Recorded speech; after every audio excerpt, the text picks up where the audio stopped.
Menyusui anak ketika sholat.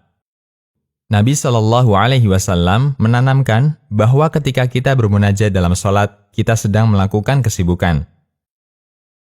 Karena seisi sholat semua dzikir, doa, gerakan, dan perenungan. Karena itulah Nabi Shallallahu Alaihi Wasallam menegaskan agar ketika kita sholat tidak diiringi kesibukan lainnya yang membuat sholat kita menjadi tidak berkualitas. Nabi Shallallahu Alaihi Wasallam bersabda, yang artinya, sesungguhnya dalam sholat itu isinya kesibukan. Hadis riwayat Ahmad, Abu Daud, dan disahihkan Syu'aib al-Arnaud. Ulama memberi batasan di antara kesibukan yang tidak boleh dilakukan pada saat sholat adalah terlalu banyak bergerak, yang itu dilakukan berturut-turut. Kecuali jika ada hubungannya dengan kemaslahatan sholat, seperti merapatkan shaf atau maju untuk mengisi shaf yang kosong, dan seterusnya. An-Nawawi mengatakan, apa yang dianggap masyarakat terlalu banyak, seperti melangkah yang banyak, berturut-turut, atau gerakan yang berurutan, maka membatalkan sholat. Al-Majmu' Syarah Muhaddab. Apakah menyusui termasuk?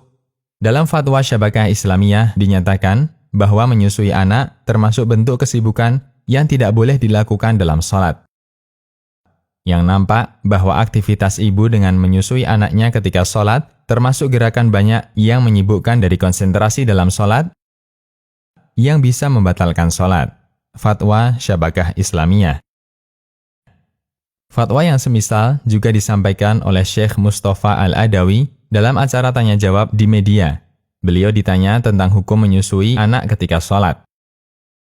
Di antara yang beliau nyatakan, keterangan dari Nabi Shallallahu Alaihi Wasallam dalam masalah ini tidak ada yang saya ketahui selain peristiwa beliau menggendong Umamah ketika sholat. Boleh bagi wanita untuk menggendong bayinya ketika sholat, namun untuk menyusui, saya punya dalil umum yang menyatakan bahwa dalam sholat itu penuh dengan kesibukan. Demikian yang disabdakan Nabi Shallallahu Alaihi Wasallam. Sedangkan menyusui, saya tidak mengetahui adanya dalil yang membolehkannya. Dan sebaiknya ditinggalkan dalam rangka menghindari semua bentuk perbedaan dan lebih sesuai dengan sabda Nabi Shallallahu Alaihi Wasallam di atas. Apakah bisa membatalkan? Ini butuh kajian tambahan. Karena itu, kami menyarankan agar tidak menyusui anak ketika sholat.